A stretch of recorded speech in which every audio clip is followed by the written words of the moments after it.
Bonjour, madame, messieurs. Heureux de vous retrouver encore une fois na émission Nabiso. Ndenge tout partager Nabino, analyse par rapport à information ou isoleka na mboka Nabiso.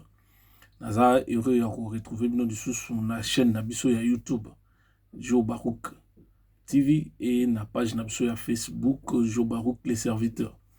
Alors, tout senga bino comme toujours mais ça toujours senga continue toujours à partager ma page na bino ba vidéo nyoso totiaka na YouTube comme na Facebook pour partager pour taper ba j'aime ou pour pesaper ba point de vue na bino na ba commentaire na bino par rapport ya ba analyse par rapport ya ba émission ou toujours ça là pour na bino.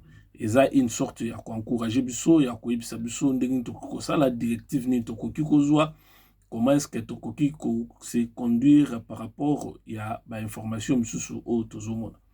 Alors lelo tozolo bela plus makambo de manière précise concernant situation ya ba 500 jeep oyo et sali polémique na Assemblée nationale.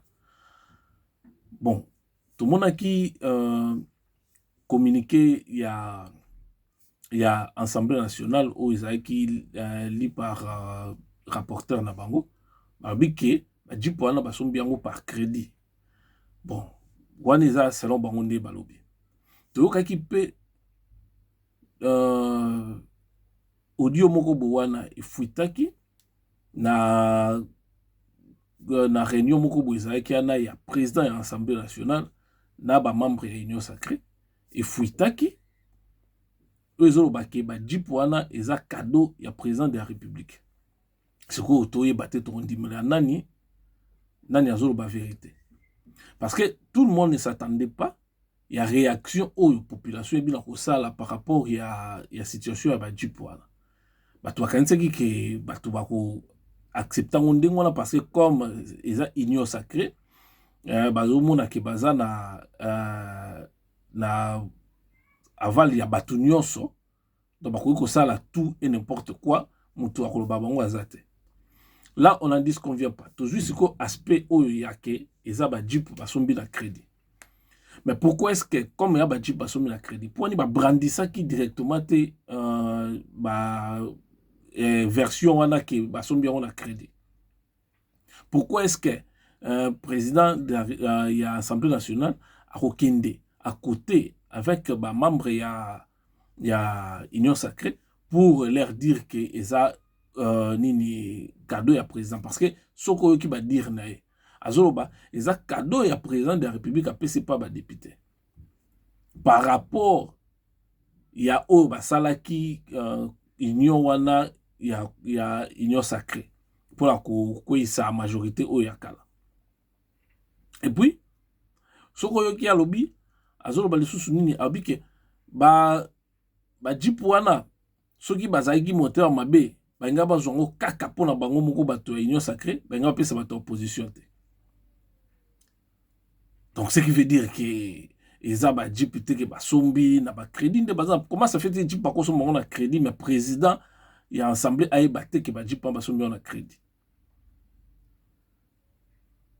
Donc Esther ako bimisa mbongo kaka ndengwana asali ba makambune ya asali ba commande ya bloc nyonso na sans que président yeba ils ont sens c'était mais ce qui président de la République président il y a Assemblée nationale plutôt ayebi que ils a ba cadeau ya président de la République ce qui veut dire que c'est un vieux politicien le monsieur azamuto alelote na politique ayebi comment est-ce que ba rouage politique fonctionne surtout ya pouvoir ayebi ndenge nezala tant azoloba ningwana ngala opesa plus de crédit na oyo azoloba ki na oyo communiqué à l'Assemblée nationale ya ko après. Bien que par après to ebite ndeni ba kosala pour ba ya la kisabiso pour toujours exigeant ba ya la kisabiso ba contrat o ba signé wana na ba banque wana privé et puis na entreprise wana oyo ba sali commande na bango ya ba mituka na ba sombi ya ba jeep to monango ba publier yango batango na ligne bato nyonso batanga contrat ngo bamona soki eza vraiment ndengwana parce que Ce qui est ça, que président de la République, présidence de la République ou bien président de la République n'aime ta sombeli bangoana. Mais la habité ce qui est ça, bidjenini. Ce qui est ça, bidjenini. Parce que les longs de tos aboué, même à tato jui, à supposer que ça, député moutou député moutou jui, jipo ana, sombi on a crédit, na bambongo na bango. Député va toucher à peu près $6,000 ou plus. Na mois. Ils ont largement ébélé que salaire il y a un Congolais moyen. Les Congolais ont assez de toucher à peu près $30 par mois. À toucher $30 par mois, au foot il y a $50 ou bien $100, mais à toucher $30. Donc il faut que madame naïe côté papa au travail toucher $30. Maman peut kuna mais côté kakapo kangisa mbongo na fin du mois de ba arriver au foot la bas na classe. Va arriver à foot kabanda kunde ba foot wala. Donc vivre au Congo et un parcours ya ba combattant. C'est pas facile de vivre au Congo, surtout avec nos politiques. Dans le bac dernièrement, il n'y a pas de politiciens qui travaillent pour le peuple congolais. Il n'y en a pas. Tout le monde travaille d'abord pour son propre intérêt. Donc, le député va préférer avec 6,000 euros bazouaka. Bazouaka a raison que on a une réunion, na ba moto, na ba ni, à tout chaque 6,000 ou plus. Est-ce qu'on a 6,000 ou plus à cause de ta voiture à Ketchita Tambola non? À cause de ta voiture à Ketchita Tambola non? Na 6,000, aux assure que ba député wana ba tambola na ba moto, bazangi mbongo, bazangi tambo, na blolendo nyoso ya ba politicien wa Congolais bazaka nango. Azwa mbongo préféré tambola na moto. Azanga mbongo na yasomba tamutuka, ilo adboso wela somba voiture. Parce qu'un Congolais a koki kote kalopango pour somba voiture. Alors tant qu'on a touché 6,000 aux assure ka ozanga mbongo somba ta voiture mo ya 4,000 à 3,000 pour tambola na nzela. Bango nyonso bakoma okende nzela Dubaï. Yo kasi bango nyonso nde baza ba okende nzela Dubaï bako zanga moyen osomba voiture à partir de Dubaï comme place de mort bakoma okende somba voiture. Et ça pas vrai que non koloba bato que non basombi yango parce que ba député bazangaki ba moyen kotambola mutuka. Donc ba député ba préféré bosomba bazana ba voiture ba jipo na ya sika. Ozo coûter dans de 40 à 50,000 $. Que ba infirmier baza na bango na grève bazanga kambongo baza toujours na grève ba infirmier oui bien la grève ba infirmier ndezo ça mana combien de personnes ba perdre ba membre ba famille na bango, combien de personnes ba perdre ba vie na bango kaka ndenge grève ba infirmier zana na ba morgue comme difficile pour na kwa kotika accord so muta kufi. Donc il faut que soit morgue ya hôpital moko eza privé ou bien na habité sur il faut sandé ou bien que ça la magie moko quelconque pour na kokota na mort et que toyebi que soki ba bibembe comme ça là ils ça là pendant un temps na libanda ya morgue sans que ba kota ngo na frais toyebi ba conséquences na ngonde ezali ba épidémie ko botama na ba maladie misusu e botama na katwana parce que tant déjà muta kufi akobi ko pesa déjà ko pola ba germe nyonso ane provoquer ba maladie pas bato baza envie pour bato bande connaît ba otika ete ba luka baza pembe na corps na bango. Mais vraiment c'est vraiment malheureux hein?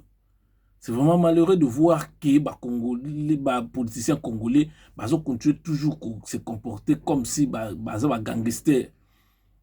Hein? Donc, ce qui veut dire que être au pouvoir, c'est devenir riche. Dans le discours Mourobo, il y a président Gbagbo, ancien président, il y a Côte d'Ivoire.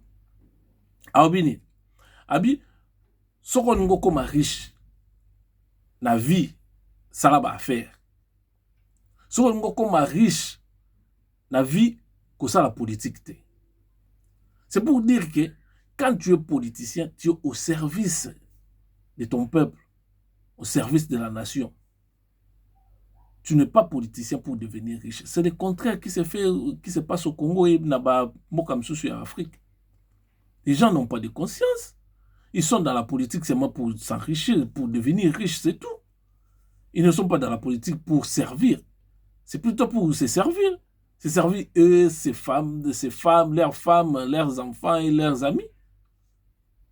Naba malanda ngombe na bango. Et là, au moins, sous ce kamusanga, na makamboana, tango batu ya ba FCC, batu ya ba PPRD, consort, bazo nga kotia leçon de morale na bateau baza actuellement la pouvoir. Mais on c'est de n'importe quoi, des bateaux msoussoualoba. Est-ce que vraiment bateau ba FCC wana bangonde bazana bako pesa ma morale, bako pesa morale, leçon de morale na bateau ba ezui ba détourner mbo. Parce que bango baza par bateau ba institutionnalisé nini situation wana ya nini ya corruption et puis ya kimoyibi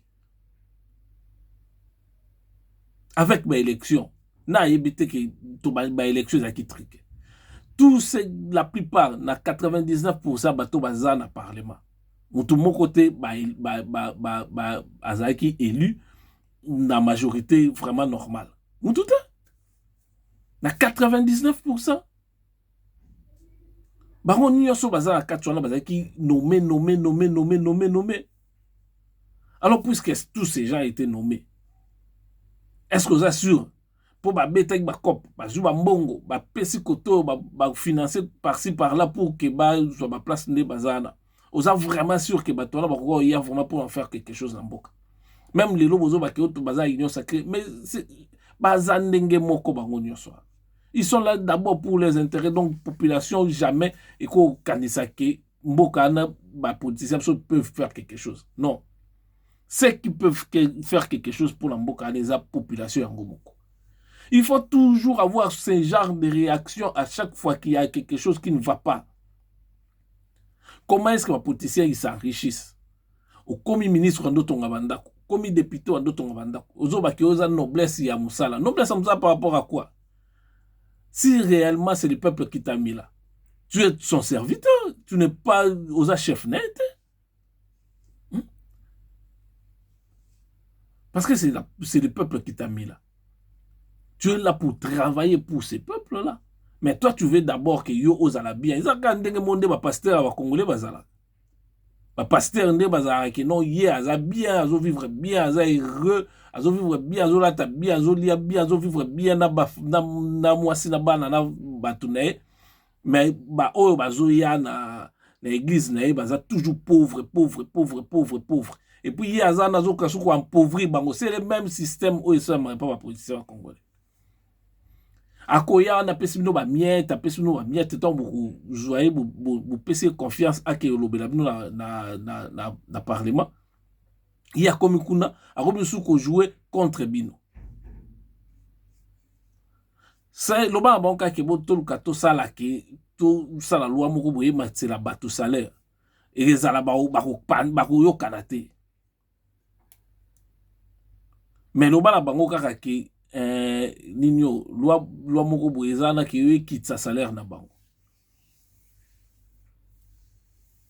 Kotaka na kata politique yebso ngo ki noto sa loi moko kitsa salaire na biso to zo mbongo ebele. To zo $6,000 ezebele to ando zo ata 4,000 ou bien $3,000. Bako bambo babanga na kata ya ensemble wana. Odie basala musala ebele. Ils ne font rien. Loi ni na malonga de bazala déjà basala. Ilo mo côté. Bazara d'ailleurs baza ba ebele baza katwana na fingi bangote mena lobby ebele baza na ba maelete na fingi te na lobby ebele ya ba député baza na kati l'Assemblée nationale là, ils ne sont pas intelligents, ils ne sont pas dignes ya kozala na ba député. Même ba misusu ba na bureau wana, ils ne sont même pas dignes ya kozala na ba bureau wana. Ils ne savent même pas ce qu'ils font là-bas. Bazana seulement parce que ba pousser na parti na ye ou ba pousser na président de la République ou ba pousser na batumoko boy, c'est tout. Donc aussi longtemps le Congo restera dans la situation où toujours vivra, il y aura rien de bon pour le Congo.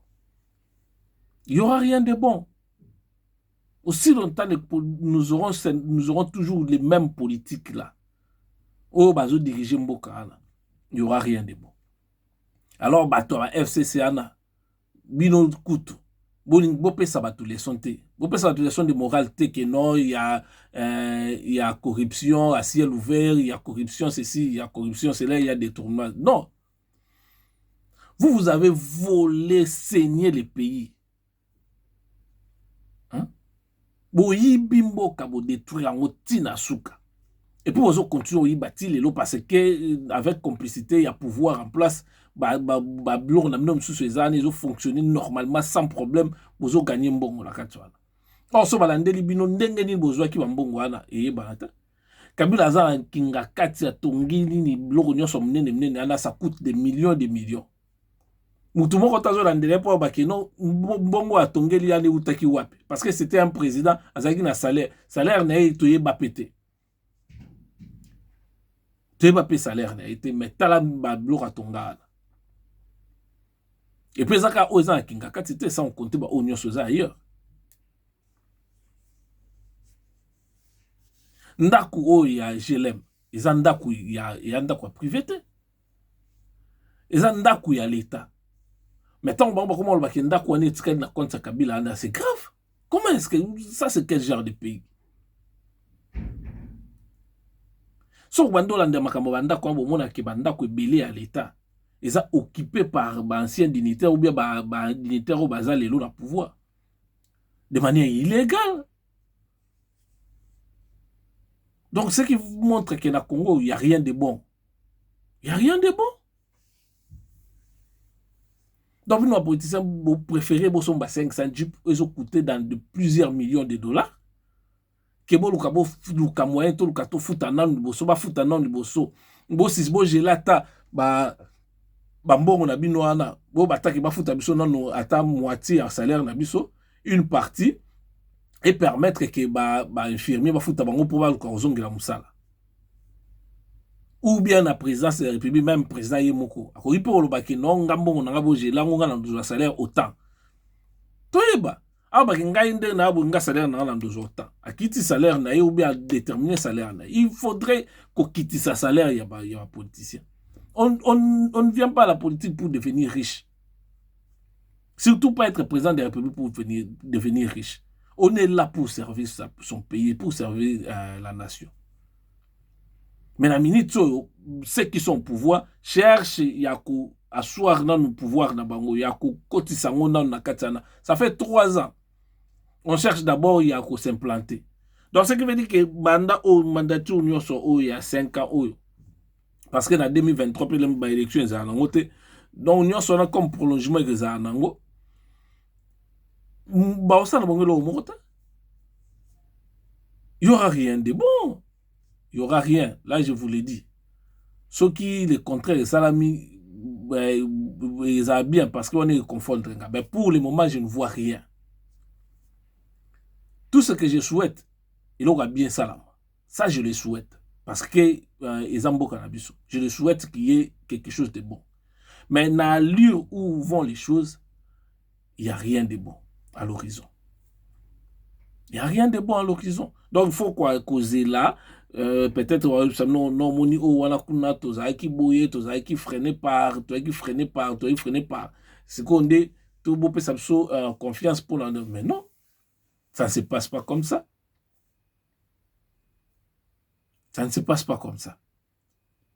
Tant qu'on y est, le pouvoir, on essaye de faire quelque chose.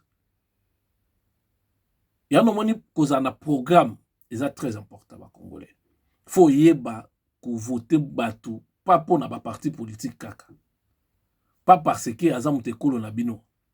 Pas parce que bolobakane langue moko. Ou bien Azam te église na bino. Il faut voter Moutou par rapport au programme. Programme n'a nini par rapport à Bino. Parce que, tozo be plus César, tolo be kutu Kinshasa. Comment est-ce qu'on a l'intérieur, il y a Mboka Kuna?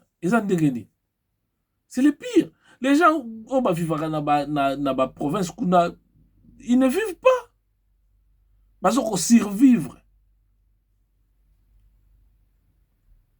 Parce qu'il n'y a rien. Il n'y a pas d'hôpitaux, il n'y a pas des hôpitaux, il n'y a pas d'eau potable, il n'y a pas d'électricité. Banzele zate, ba nini, ba soins de santé mobulu, ba médicaments ezate, donc bao na mwa bilanga na bango mwa ba évacuer yango ezate po bakende koteka, bao bazo sa ba business na bango mike na pasi, bazo zwa ba temps ebele mpona kokende place ya kosomba na place ya koteka, ou bien place ya récolter na place ya kokende koteka. Nyonso na l'état occupé na yango te. Nyonso na bato bazotala kaka ke non, tout ça là, tout ça. Non, il faut pas distraire les gens. Il faut pas distraire les gens. Cause à la tête à pays, c'est pas facile. C'est très difficile, on le sait. Surtout dans Bokandé Congo. Mais avec la volonté, on y arrive toujours. Mbokawana, na condition où ils ont les lots.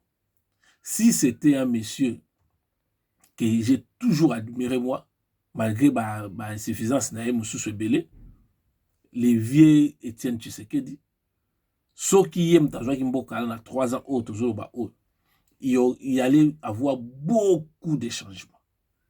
Il suffisait seulement que non, bon fan qu'il y a, il suffisait seulement qu'il y a un président de la République. Imagine un peu ça, scénario. Imagine que le vieux Étienne Tshisekedi c'était le président. Il y aurait bateau, banga va changer d'eux-mêmes. Banga va pousser bangota. Ils allaient changer bango moko, de bango moko. Ngaba que non, on ne joue pas, on ne joue pas, on ne joue pas. C'est comme ça. Parce que sur total des conditions pour comme ceux qui est bien. Même la justice, il faudrait aussi changer bamakambobe na kata justice wana. On ne doit pas crier karaki, oh non, justice, justice, justice, justice. Non, notre justice aussi ne fonctionne pas. Notre justice ne fonctionne pas. Il n'y a pas beaucoup de gens qui font confiance à la justice. Premièrement, moi je ne fais pas confiance à notre justice. Parce que même si on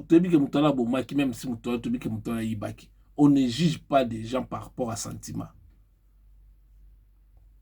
On juge les gens et on les condamne ou on les libère par rapport à la preuve na bango bazo rapporter. Mais biso nyonso tobi que notre justice est corrompue. Ils font semblant à ça la justice, mais ils ne font pas. Ils ne le font pas. Il ne faut pas aux un intellectuel ou bien il ne faut pas aux juristes pour comprendre que notre justice ne fonctionne pas. Ce qui quelque part même à na côté lié tata pour noter pour naïbi que non azaba dossier belé ma casse en sakalate. Ce qui quelque part comme on peut dépenser bambongo belé à simba kuna pour bakangaïté parce que quelque part pas au banga naïbi que non même à na ba preuve que zaka kangaïté mna détourner mbongo ana ils appellent batum sous va détourner mbongo bazana katwana ngaka randi mbola tsa ber batum sous ba occuper bangote. Parce que vous pensez vraiment na affaire moko il y a 285 millions de dollars ebimi. Kabila président, na famille na baninga na bazwa ke lokote na katwa. Vous assure. Parce que la famille Kabila vous avez presque partout. Na ba kopa sima, na kopa mituka, na kopa ya ba port, na kopa makambo belé. Boka ce côté na 285 millions de dollars ezaki wana vraiment et que Kabila la batuna bazwa ke lokote. Soki likambo bukangalo nzwa ba bimisa ngo bien ba fungoli yango. Bakabila tout bana kati. Rapport il y a IGF na isa rapport moko die ba bombi ba blo msusu. Ou die ba inspecteur ba bombi blo msusu die ba bise bonke blo obolongola bo charger kaka mutu batu bo ici. Parce que moi je sais personnellement na ndenge gouvernement à Kabila ezalaki pouvoir à Kabila ezalaki il doit être impliqué dans parce que c'était lui le président de la République. Un premier ministre ne pouvait pas détourner 285 millions Yemoro Kakabo. Sans que le président de la République, il y a certaines personnalités, il y a la présidence de la République qui va y avoir. C'est impossible. C'est impossible. Ou soit Taïeba qui a kangi misu, ou soit Taliaki. Et ça, quand on a mis Baliana. Donc, ce qui veut dire que c'est un monsieur, il faut aussi qu'on de voir un moyen de juger pour la négligence, pour la place, sans qu'on compte, makambo belé, belé, à meurtre, il y a arrestation arbitraire, il y a condamnation arbitraire, il y a makambo belé, belé, à ça la katsuana. Donc, ce qui tangela yé, dossier, est belé. Donc, ce qui est dossier, kangalon, il y a la kat. Mais il vit là-bas chez la place, on a pépère. Afandi na ye na bi pepere nde bakongo bakino alinga koloba azane pepere na kati wana afandi na ye kuna mto akoinquiéter azate. Ça c'est vraiment malheureux. Alors batu ya FCC wana na ozo bisabino bopesa biso leçon ya moralité. Donc bopesa biso te mais bopesa bato bala pouvoir la leçon moralité. Bola sa biso te bo to landa politique que non, boza nion sans tâche. Non. Vous avez détruit les pays. Ceux qui toza lelo dans la situation toza nango lelo. Ba rapport pendant que vous étiez encore au pouvoir. Il y a eu que des détournements. Oh, quand tu vas entendre détournement, pas Congo est en millions, centaines de millions, dizaines de millions. Bon, ça va détournement, il y a 20 000 $, 10 000, 100 000, 200 000 $. Vous t'en avez pour aller. Pour y avoir pesé, il y a pas de détournement. Mais ça me bon. Bon, tout est qu'on a détourné, il y a 10 000 $. Non, 10 000 $, c'est beaucoup. Ça a l'air à combien de personnes qu'on a, il y a combien de fonctionnaires à Congo. Mboka pour qu'on gère ango, il faut un sens ya ko gérer ango. Faut un main ferme. Sur que gérer Mboka ndeti Congo. Il faut qu'on ait un stratège. Il ne faut pas encore ça trop de bêtises. 500 Djipouana, c'est des bêtises. Il pouvait bien que quand on a eu les cas, il fallait donc la situation on Mboka ils ont passé aux crises économiques on sont Mboka donc mawatata ya ba Congolais bazo souffrir. Atakuta ngoza muté mabe.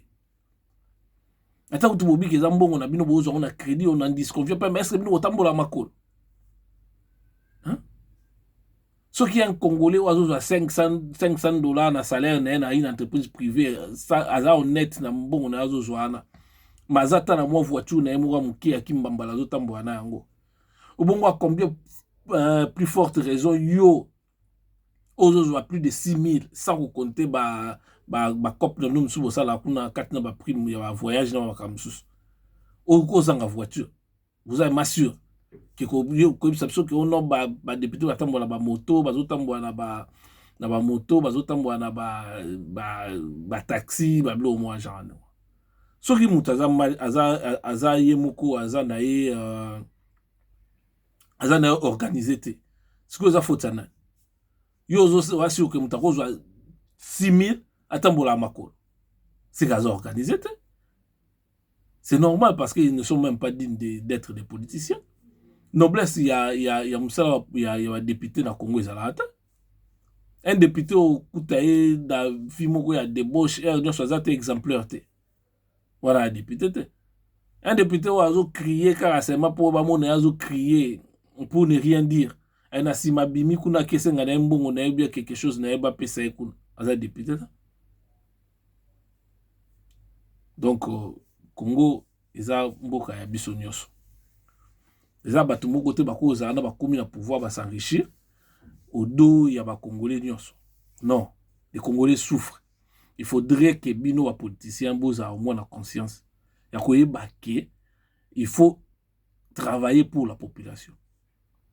Donc wana eza musala mingi ya président de la République. Si le président de la République veut faire quelque chose à Kosala. Mais ce qui est aïe, m'tapesi bango cadeau ya ba 500 Djipouana, vraiment, ils ont faute grave. Il faudrait qu'à justifier biso mbongo wana sombeli ba Djipouana ou apesi ba député outi wapi. Parce que qu'est-ce l'état ba girango te loko la boutique ba girango loko la poche na ote o que koti lo boko na poche bimiso pesi. que c'est l'état ils ont la procédure ndenge nini ya kobimisela mbongo et puis ça ba réseau ça na ba budget ou ils qu'il faut bo salela mbongo wana ou pas. Alors moi j'appelle il y a ba congolais kozala éveillé, faut fungola misu. À chaque fois qu'il y a quelque chose qui ne va pas, faut que téléma kolobaki ça ne va pas. Il faut savoir toujours que bête à l'oboko on a mis ça. Pour la savoir tout que non, on en a marre. Tout continuer karaté kozala dire ba marche pied ya ba politicien.